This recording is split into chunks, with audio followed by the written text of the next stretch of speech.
Mr. Taru, in this math lesson, we're going to do 3 examples and look at 2 different formulas for finding an angle between 2 lines. I'm going to put timestamps in the description so you can jump ahead to these examples if you like. And we're also going to have a link to my playlist that includes all of my lessons that I've done so far involving vectors. So let's get started.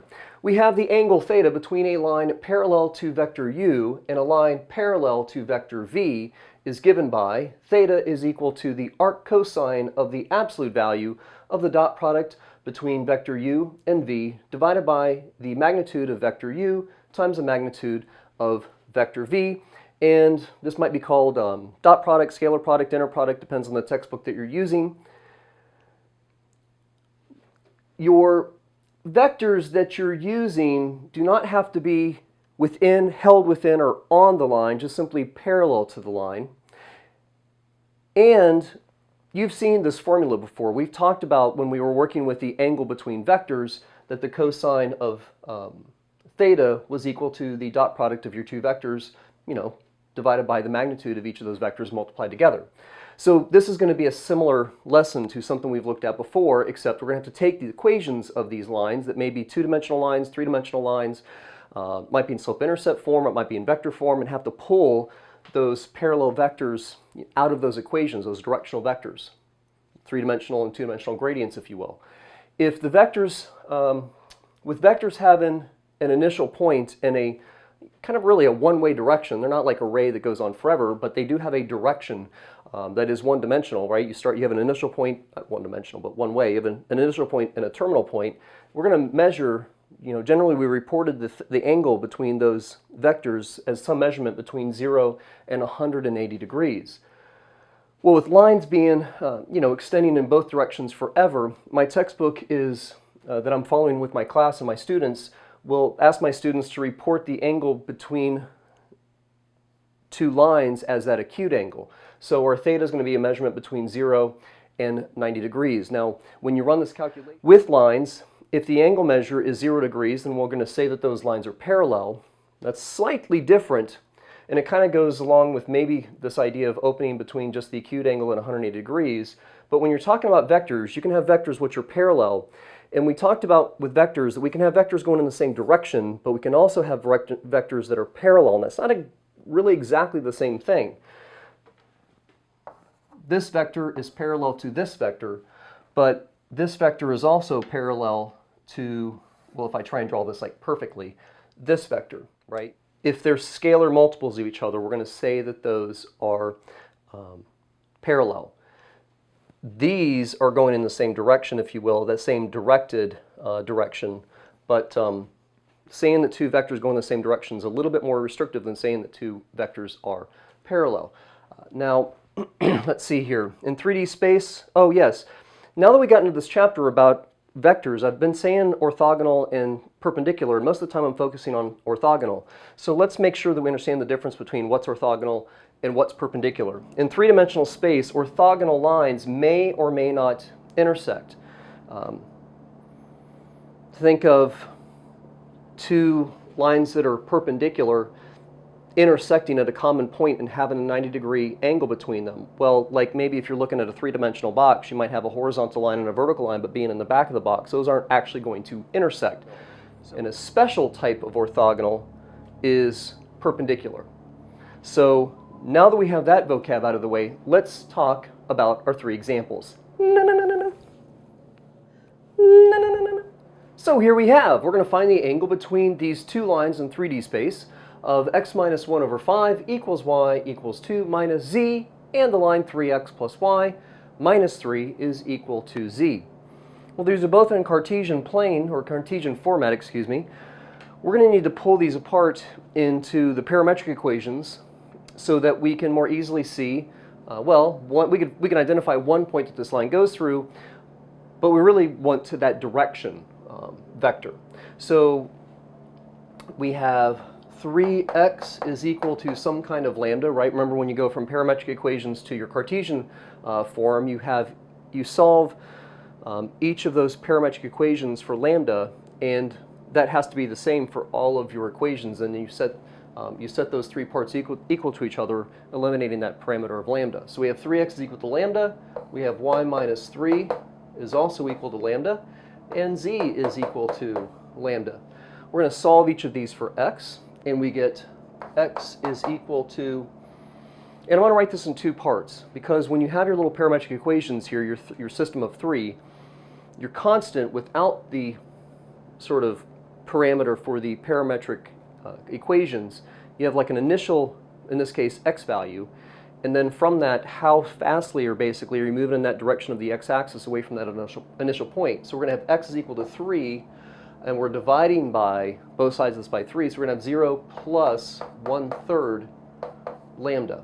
So this is telling us that the one, say, initial point, if you will, if lambda is equal to 0, we have an initial point or a point on this line which has an x-coordinate of 0, and then we're going to move for every multiple of lambda, like a sort of like a 1/3 type unit here. So we have y is equal to, we're going to add both sides by 3, and we have y is equal to 3 plus lambda, and, well, z is equal to lambda. So we have z is equal to 0 plus lambda.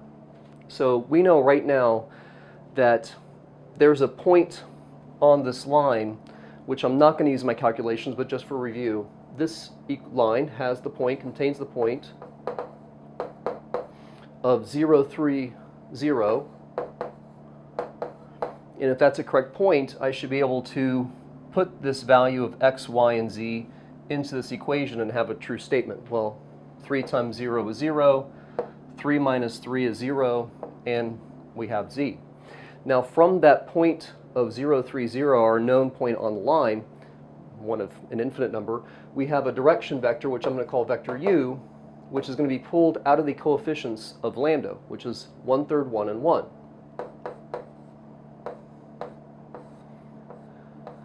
Now, that's all fine, but I don't really want to use a fraction through the rest of my calculations, so I'm going to rescale this up to, and I'm just going to kind of write a 3 vector u here, just for not saying that vector u is equal to the exact same vector, but 3 times 1/3 is 1, and then 3 times 3 is 3, of course. So this is going to be the direction vector that we use for this line 3x equals y minus 3 is equal to z. Now this other line, we're just going to repeat the same process to pull mainly that directional vector that we care about. We have x minus 1 over 5 is equal to, beta. We have, I'm just using a different equation for a different variable for a different equation. Y is equal to beta, and 2 minus z is equal to beta. Solve each of these for x. We're going to multiply by 5 and add 1. So x is equal to 1 plus 5 beta. We have y is 0 plus beta. There's no addition of a constant here, so we're going to assume that's equal to 0, because by 0 doesn't do anything. We're going to subtract both sides by 2, which is going to give us beta minus 2, and then divide both sides by negative 1. So we have z is equal to 2 minus beta. So our line that I've underlined in green here goes through or contains the point 1, 0, 2, but what we're really concerned about is that direction. We're going to call this vector v, the vector v which is parallel to this line I've now highlighted or used, worked in through my green chalk. We have 5, 1, and negative 1. And just because I don't have a class full of kids telling me if I make a silly mistake, double check my work here, vector 1, or some vector, 5, 1, negative 1, and 1, 3, 3. Good. So we have our directional vectors for our two lines. Now we're just going to run through that formula, which said that the theta is equal to the arc cosine of the dot and of the absolute value of the dot product of these two directional vectors. So we're going to find the dot product between this vector, which is 1, 3, and 3, and this other vector, which is 5, 1, and negative 1. The denominator, and I did not leave myself enough room here, is going to be the magnitude of vector, well, technically vector 3u, but we're going to find the magnitude of this vector that has the components of 1, 3, and 3. So 1 squared plus 3 squared plus 3 squared. Oh, I'm so glad the air conditioner turned off. Sorry about the background noise, but I am recording in Florida in the summer. The magnitude of vector v is, of course, the square root of a squared plus b squared plus c squared, or v sub 1 squared plus v sub 2 squared plus v sub 3 squared. So we're looking at 5 squared plus 1 squared plus negative 1 squared. So theta, which is the arc, going to equal the arc cosine. The dot product up here is going to be 1 times 5, not the answer, but the process, plus 3 times 1, which is, of course, 3, plus 3 times negative 1, which is negative 3, so minus 3. That's going to be our numerator. And I forgot my absolute value symbol. Over the magnitude of vector 3u, which is 3 squared is 9, another 3 squared is another 9, so 9 and 9 is 18. Now we're 18, excuse me, and now we're looking at 19, so we're looking at the square root of 19. And for our other magnitude, 5 squared is 25 plus 1, so we're looking at the square root of 27. And of course, 3 minus 3 is equal to 0. So when you put use the inverse cosine or the arc cosine of 5 over the square root of 19 times the square root of 27, right off the top of my head, not really, theta comes out to be equal to 77.247 degrees. And that is how you find the angle, the acute angle between two intersecting lines when those two three-dimensional lines are given to you in Cartesian format. Get those expanded out so you have individual little parametric equations. That's going to let you find the directional vector for each line that's parallel to those lines. Run through the formula. Bam! Second example coming up right now. Oh, righty now. We're going to find the angle between these two lines, which looks really complicated. At a quick glance, you might look at this and go, oh, this is totally different. I don't understand. There's too much stuff going on. These equations look really weird. But it's actually we're giving you the equation of two three-dimensional lines in a vector format as opposed to the Cartesian format we had before. And the difference between maybe the look of these equations and the majority of the equations of lines in vector forms you've had up until this date is instead of your vectors written in component, like a column component form, sort of actually expanded out horizontally with your vectors, your component vectors of I, j, and k, your component vectors that go, your unit vectors that go in the direction of the x, y, and z axis. So to clean this up a little bit, just make sure you really see what's going on, I'm going to go ahead and distribute this unit vector notation. So we have vector r is equal to 3 times vector I minus 2, let's see here, I guess I'll just keep the theta here, 2 theta times vector I plus, well, that's a plus negative, so minus vector j minus, let's do alpha vector j plus vector k. And then we're going to group together the terms that have an alpha and the terms that do not. Just to, again, keep this really nice and clear, vector r is equal to 3 vector I minus vector j plus our unit vector k. And then we also have a plus, and I'm going to pull the alpha out of these, or 2. We might expect to have 3, but we only have 2 terms with alpha. And I'm going to write plus, and I'm also going to factor out that alpha. So we have a negative 2i and a negative 1 vector j and a plus 0 vector k. I'm going to write 0 vector k, unit vector k, because I don't have an alpha vector k term in my expansion. And I'm going to, again, I'm factoring out, at the same time I'm cleaning this up, I'm factoring out that common variable of alpha. Well, if I just write this vector, which is written as a sum of component vectors, as a column component vector, I hope that if you haven't seen it yet, skies are going to part. It's all going to be totally clear. We're going to write this as the column component vector 3, which is written in another format, -1, and our unit vector k here has a coefficient of 1. And then plus, are you starting to see it? With this alpha out to the side, which is our scalar multiple applied to the sort of gradient or directional vector here, we have -2, 1, and 0. So the first line given has a direction, and I'll write it as vector u, a vector which is parallel to this line. Vector u is going to be the vector -2, 1, and 0. Take a pause and see if you can't, I'm going to pause for a second, pause the video and see if you can't work through the same process for other equation.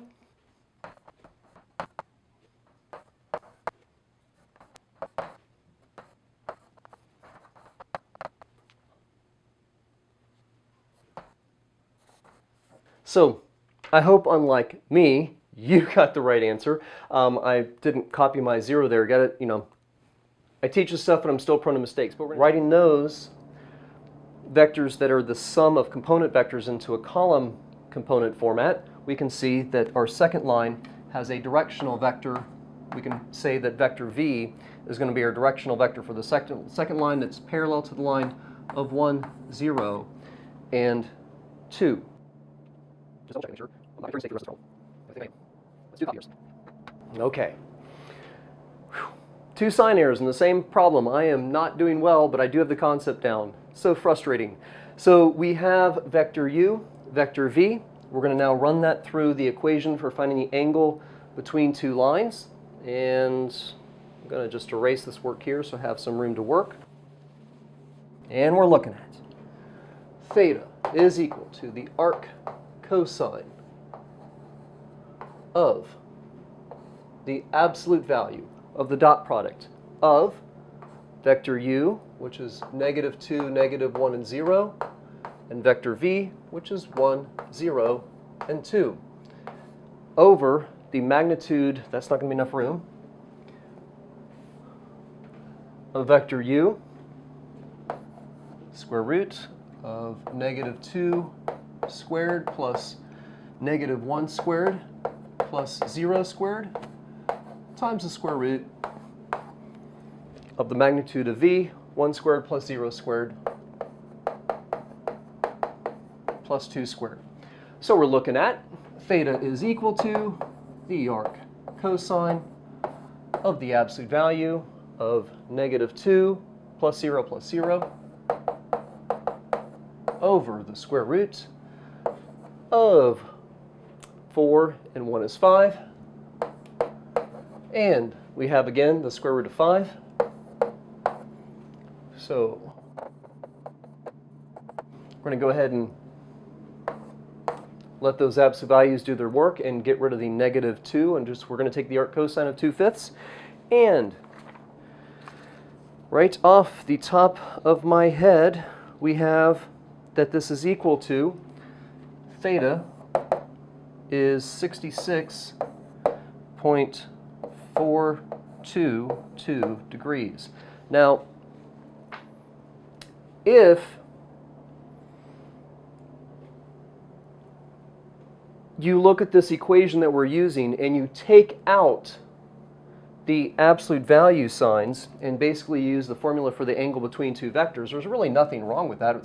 We're doing basically the same thing. But with that -2/5 in there, when you go to, of course, cosine is going to have a negative ratio when you're in quadrant 2 or quadrant 3, but we're working with this as an inverse trig function, which means our answers are going to be between 0 and 180 degrees inclusive. The calculator is going to tell you that your answer is 113.578 degrees. Well, that's an obtuse angle, and it's not really like terribly wrong unless your teacher is expecting that acute answer. So now, without the absolute value symbols, you're going to have to come in here and go, this is not acute, and take that away from 180 degrees. to get the same answer, again, of 66.422 degrees. And so that's just a demonstration of why our formula for the angle between two lines has that absolute value symbols in it, whereas the angle between two vectors does not. We have another equation coming up for finding the angle between two lines in our last example right now. In a plane given two lines with gradients or slopes, m sub 1 and m sub 2, theta is equal to the absolute value of beta minus alpha, which is basically the angles that you get from your two slopes. Alpha is equal to arctan of m sub 1, and beta is equal to arctan of m sub 2. Now, why are we using inverse tangent to find an angle measure from a gradient or slope? I hope you know that, but just in case, right, think about your trig ratios from your unit circle. The tangent of theta is equal to y over x. I know it's opposite over adjacent if you're talking about just sort of triangles out in space, but if your angle is in standard position with its vertex on the origin and you're using a lot of unit circle work, you're getting those ratios of like that involve the sides of x, y, and r. Y over x, vertical change over horizontal change, that's rise over run. So of course, yes, the tangent of an angle is going to give you the slope of a line. And thus you can say that the angle at which a line intersects the x-axis is equal to inverse tangent of y over x. And that's all you're seeing here with some different symbols, some Greek letters basically representing angle measures. So we have a couple of two-dimensional lines here. Both of them are given, well, no, excuse me. One is in vector format and one is in just, Cartesian format, slope-intercept form. This line has a known point of 4, 1 and basically a directional vector, a gradient vector of negative 5, 3. Now, when you look at this directional vector and you go, well, this first line has a slope of, don't be careless and write that the slope is negative 5 over 3. This is a component in the direction of the x-axis, and this is a component in the direction of the y-axis, or x, y, z if it's in 3 space. So this is not rise over run. This is a change in the direction of the x-axis. This is a change in the direction of the y-axis. You have a scalar multiple of this from your known point of 4, 1. So the slope for line 1 is negative 3/5. Now the angle that this line intersects the x-axis is going to be found by doing arc or inverse tan, arc tan of negative 3/5, and when you put that into your calculator, you're going to find out that theta, maybe call it theta sub 1, or, well, I probably shouldn't use theta yet because that's going to be the angle between the lines. If I want to stay consistent, we're going to call that beta. And beta, with this coming out of your calculator, is, right off the top of my head, negative 30.964 degrees. Now, of course, we're getting a negative answer because inverse tangent acting as a function is going to give you answers between negative 90 and positive 90 degrees. And this is a negative ratio. Tangent is negative in quadrant 4, also in quadrant 2, but quadrant 4 for this restriction. For our line, well, our slope here is going to be equal to 3, and theta is going to be equal to arc tangent of 3, and that means theta is equal to arctan of 3, 71.565 degrees. Now you have a line basically not drawn to scale because I'm kind of have these, I'm going to be looking at the vectors sort of that are parallel to the line, and we have an angle which is, and we're going to have the initial point on these vectors basically, think of it that as being on the origin, but we're looking at a line whose angle is negative 30.964 and another angle which is 71.565. That theta, the angle between the two lines, is the difference of these, the absolute value of that. So theta is going to be equal to the absolute value, and I'm going to do the subtraction so I get a positive answer anyway, but 71.565 degrees minus a negative 30.96, 4, and miscopy error there again. Theta is going to come out to be the absolute value of the sum there, which is going to be, right off the top of my head, not really, 102.529 degrees. Now, that's an obtuse angle. These lines extend in both directions forever, and I'm sure they're not really going through the origins. Now my diagram is not very good, so what I'm going to do is just change it. Simple enough, right? This is 102.529 degrees. We're going to take that and subtract it from 180 degrees and get an acute angle, and that is going to come out to be such a cute angle of 180 minus 102.529 is 77.471 degrees. That's the acute angle between these two lines, and that is the end of my lesson. I'm Mr. True. Bam! Go do your homework.